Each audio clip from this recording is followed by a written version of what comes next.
What if everything you've been taught about human origins is just a carefully constructed lie? Imagine this. Before there were bodies of flesh and bone, before the struggle and toil of earthly existence, the first humans were beings of pure light, radiant, limitless, and directly connected to the divine source. This isn't fiction. This isn't fantasy. This is knowledge so dangerous it was systematically erased from history, purged from sacred texts, and those who dared speak of it were silenced.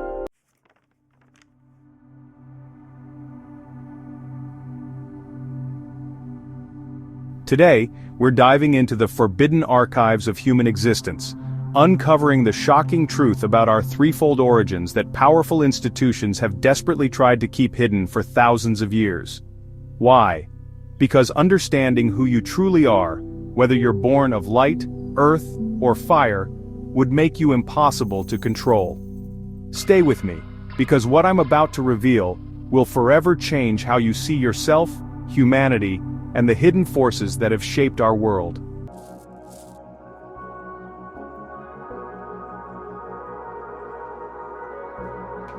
The Genesis story you know, humans crafted from dust and clay, is merely the sanitized version, the approved narrative that keeps humanity small, dependent, and obedient. But hidden away in ancient banned texts, the Gospel of Philip, the Book of Enoch, and numerous Gnostic writings that escaped destruction, we find whispers of a different creation story altogether.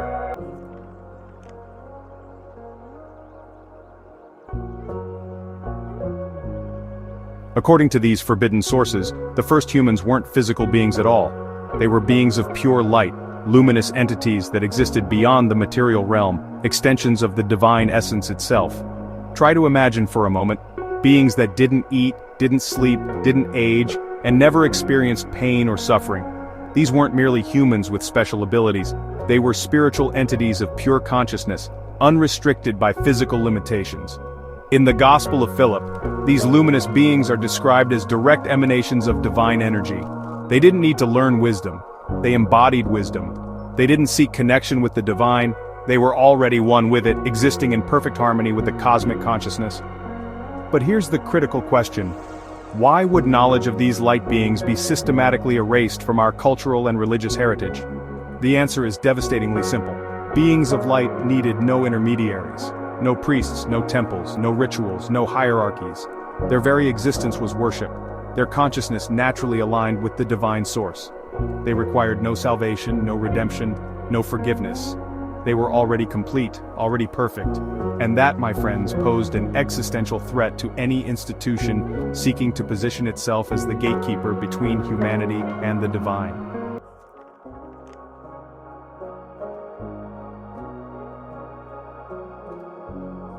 Part 2, the earthbound, beings of dust. Now let's explore the human type you're far more familiar with but have likely never seen in this light. In mainstream Genesis, humanity is crafted from dirt and dust, molded by the hands of a benevolent creator. But according to these banned texts, particularly Gnostic writings, there's a far more unsettling origin story.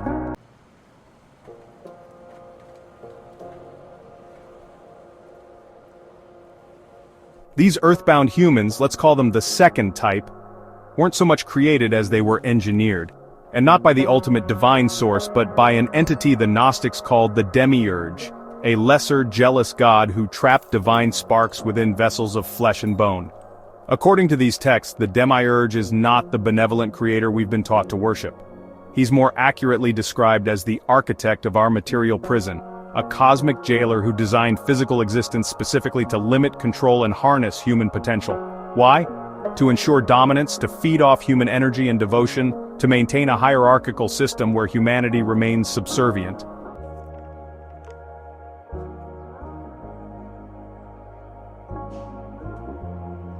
This isn't just metaphorical language. The Gnostic texts describe this creation as a deliberate manufacturing process, designing humans with specific limitations and control mechanisms built directly into their physical and psychological makeup. Think about the fundamental experiences of being human: hunger, thirst, fatigue, fear, desire, pain. According to these suppressed teachings, these aren't accidental features of existence. They're intentionally designed control mechanisms to keep humanity perpetually distracted, desperate, and dependent. Ever wonder why humans seem hardwired to follow authority figures? Why we get caught in endless cycles of consumption and dissatisfaction? Why we struggle to question the fundamental nature of our reality? According to these ancient writings, it's by design. The earthbound human was deliberately engineered to be reliant on intermediaries, on systems, leaders, and religions, forever searching for external validation and salvation that always remains just out of reach. The most disturbing aspect of this creation is that earthbound humans were intentionally cut off from true knowledge, from Gnosis. This severance wasn't accidental, it was strategic. The demiurge didn't want these beings connecting with their divine spark or questioning the nature of their reality.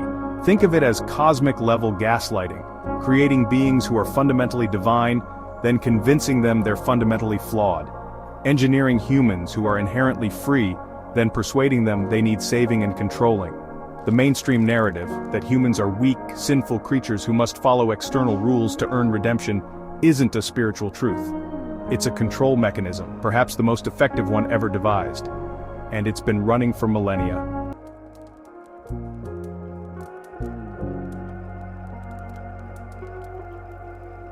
Part 3. The Fireborn. Beings of Flame. Now we arrive at perhaps the most fascinating origin, a type of human that doesn't fit neatly into either category, neither purely divine nor completely earthbound. Ancient Persian texts and lesser-known apocryphal writings speak of a third type of human, the Fireborn. Beings who carry within them an unpredictable, unstoppable force that both creates and destroys.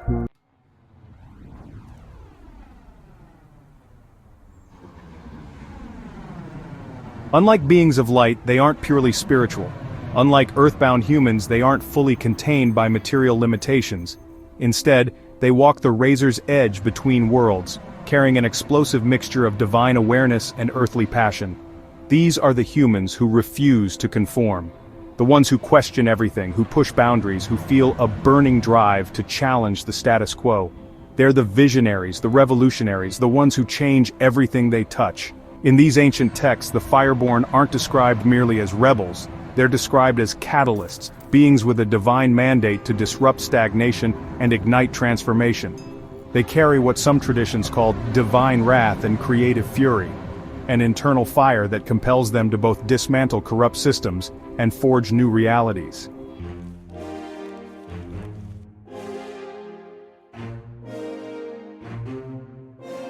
Throughout history, we see echoes of these fireborn souls, figures who seem to play by different rules, who pushed humanity forward at immense personal cost, who couldn't be silenced or controlled no matter how hard systems tried to contain them. From prophets who challenged religious authorities to scientists who defied established dogma, from artists who reimagined reality to leaders who dismantled oppressive regimes, these weren't just strong personalities. According to these ancient writings, they were carrying forward the legacy of the fireborn origin. Why would knowledge of this third type be suppressed? Because the Fireborn represent the ultimate threat to the demiurge's control system. Their very nature compels them to question, to challenge, to transform, and systems built on obedience cannot tolerate such forces. The Fireborn can't be easily manipulated through fear, can't be distracted by material temptations, and can't be contained by social conditioning. Their internal flame burns through deception, illuminating truth and igniting others along the way. Most dangerously of all, the Fireborn have the capacity to awaken the light beings trapped in earthbound forms, to spark recognition of divine origins in those who have forgotten who they truly are.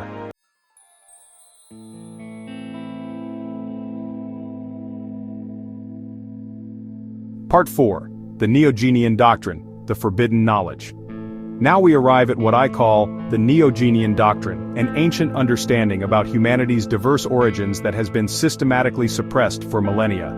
This doctrine doesn't just suggest different human types exist, it reveals why this knowledge was deemed too dangerous to preserve, why it was actively hunted down and destroyed by religious and political authorities throughout history.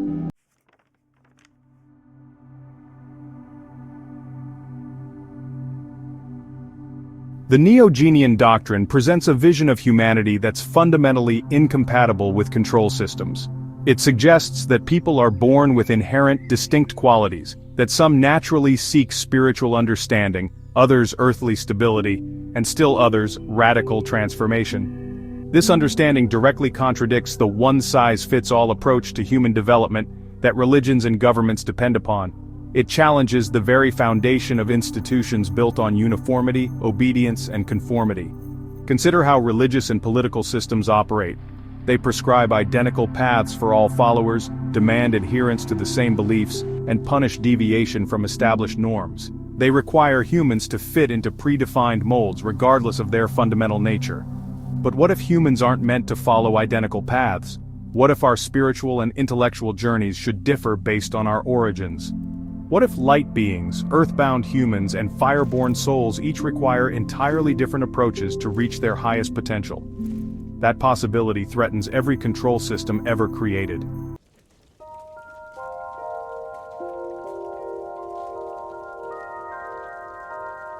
Texts that spoke of these different human origins, that described humanity as multidimensional and diverse in its spiritual makeup, were systematically labeled heretical and destroyed. The Nag Hammadi Library, the Dead Sea Scrolls, countless Gnostic writings, these barely escaped complete eradication, and these are just the fragments that survived. How much have we lost? How many texts were burned, buried, or deliberately corrupted because they contained truths too dangerous for mass consumption? It wasn't just religious authorities who feared these ideas. Political rulers understood that a population aware of its diverse origins and inherent potential would question arbitrary authority and resist uniform control. A society aware that its members have distinct spiritual and intellectual capacities, that they're not all meant to follow the same path or serve the same purpose, is one that demands more complex, nuanced governance. It rejects one-dimensional leadership and simplistic moral frameworks. By destroying these texts, those in power weren't just eliminating ideas, they were erasing entire ways of being, entire possibilities for human development and societal organization. The suppressed Neogenian doctrine tells us humanity was once more spiritually diverse, more conscious, and much more aware of its complex nature. The effort to destroy this knowledge wasn't just religious censorship, it was an attempt to reshape humanity itself, to force divine sparks of various origins into a single, controllable mold.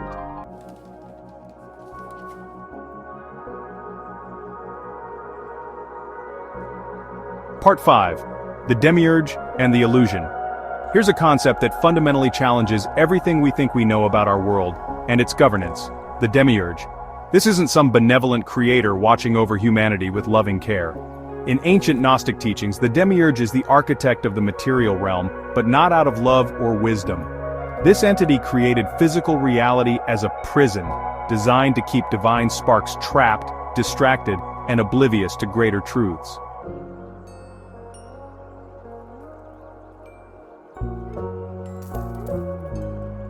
According to these banned texts, our entire world, its physical laws, its limitations, its suffering, its endless cycles of fear and desire, is the Demiurge's masterpiece. Not a paradise, but a highly sophisticated containment system. And the Demiurge doesn't work alone.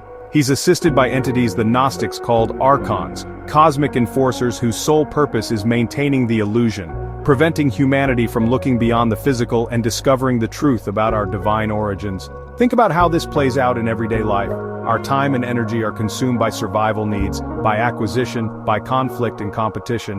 While deeper aspects of our existence, our spiritual dimensions, remain unexplored or actively suppressed.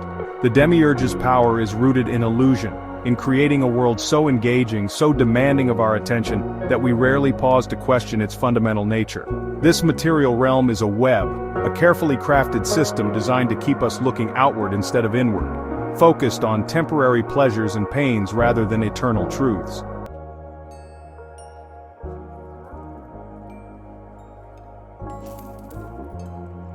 The archons function as cosmic gatekeepers, controlling not just physical limitations but also mental and spiritual boundaries.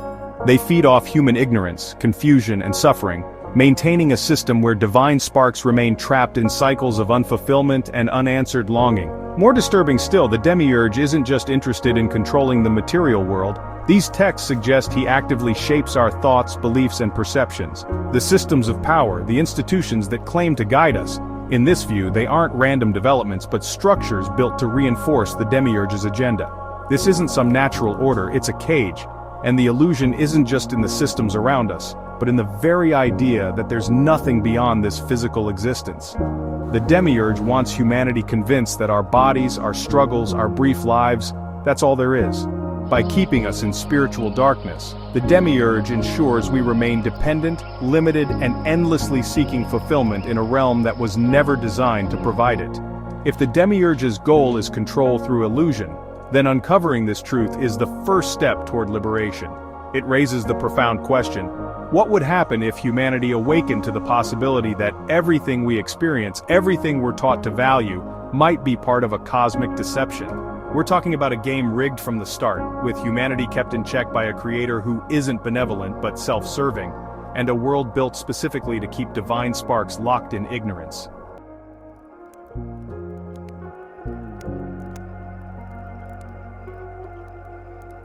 While mainstream religious institutions worked to eradicate knowledge of humanity's diverse origins, another current was flowing beneath the surface: mystic traditions that preserved these truths in symbols, metaphors, and closely guarded initiations. From ancient Egypt to Persia, from early Hindu teachings to Kabbalistic wisdom, we find a recurring understanding. Humanity isn't a single entity but a spectrum of beings with different origins and different essential natures.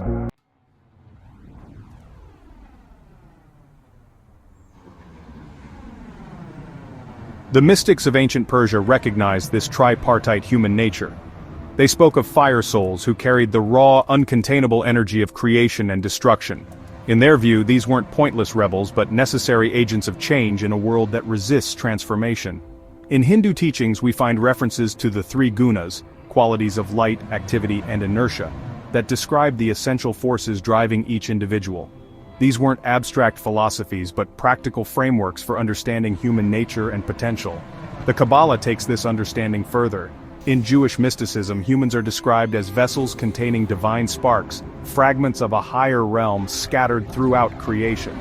But not every vessel is identical. Some naturally channel light, others earth energy, and others transformative fire.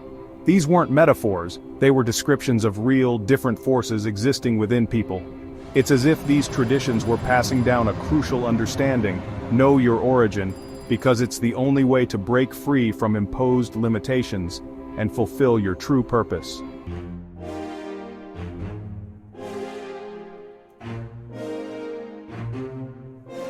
Why would such knowledge be treated as dangerous? Why would recognizing your own essential nature be considered forbidden?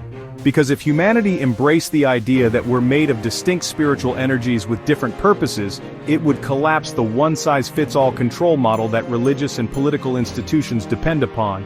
A light soul naturally seeks knowledge and enlightenment. An earthbound soul values stability, routine, the known. A fire soul lives to transform, to ignite new ideas and movements. Imagine if these different souls recognized themselves and each other. What kind of society might emerge? One where diversity of spiritual purpose wasn't just tolerated but celebrated, where each type could fulfill its unique function in a harmonious whole.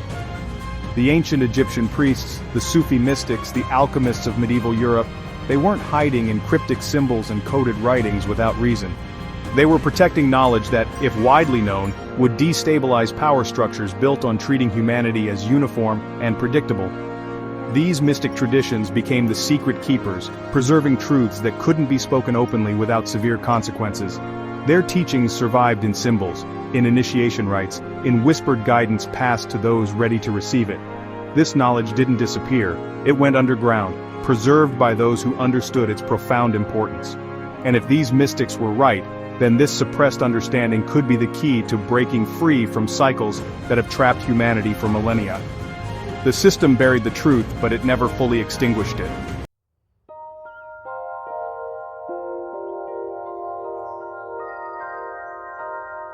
We've explored the three human origins: light beings, earthbound humans, and fireborn rebels, and how knowledge of these diverse spiritual lineages was systematically suppressed. But this isn't just ancient history or abstract theory. It has profound implications for how we understand ourselves today. If we accept the possibility that humanity comprises different types with distinct origins and purposes, we're not just reconsidering historical narratives, we're opening up new ways of understanding our own lives, drives, and potential.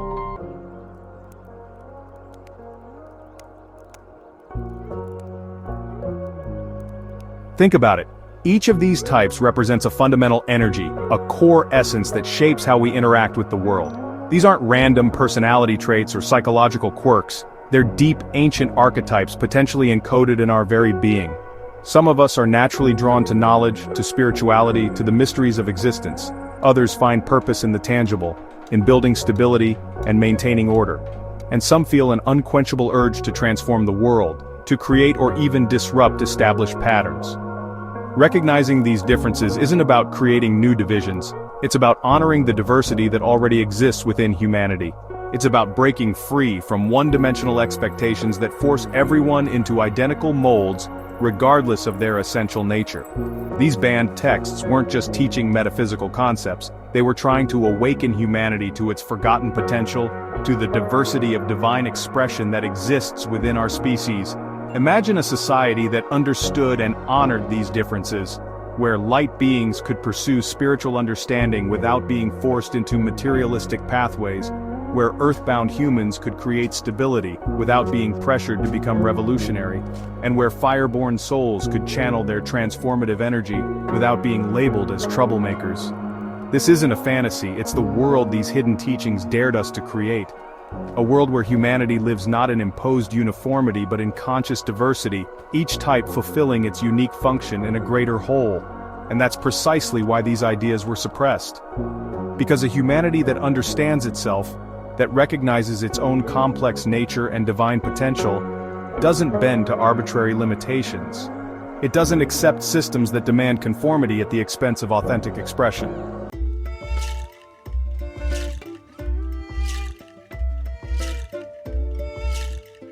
So what does this mean for you, right now? It means there's value in asking yourself, which of these origins resonates most deeply with your essential nature? Do you feel a natural pull toward spiritual understanding, toward light and wisdom? Do you find purpose in stability, in creating order within the material world? Or do you carry an internal fire that compels you to challenge, transform, and reinvent? There's no right or wrong answer, only the truth of your own being. And recognizing that truth is the first step toward living authentically, toward fulfilling your unique purpose rather than conforming to expectations that may contradict your essential nature. These ancient texts and forbidden ideas remind us of a profound truth. We are more complex, more varied, and more powerful than we've been led to believe. And reclaiming knowledge of these diverse origins may be the first step toward reclaiming our full potential as a species. The truth about human origins wasn't hidden because it was false. It was hidden because it was too powerful, too liberating, too threatening to systems built on uniformity and control. I hope this journey through banned knowledge has sparked something within you. Questions, insights, or perhaps recognition of aspects of yourself you've always felt but couldn't name. If this resonates with you, if it's awakened curiosity about your own essential nature, I invite you to dive deeper. Explore the mystic traditions that preserve these understandings. Question the narratives you've been given about human nature and purpose. Most importantly, honor the truth of your own being, whether you're drawn to light, earth, or fire. And recognize that diversity of spiritual purpose isn't a flaw in humanity's design, but its greatest strength. Thank you for joining me on this exploration of our hidden origins. Remember, the truth may have been buried, but it was never truly lost, and its rediscovery begins with you.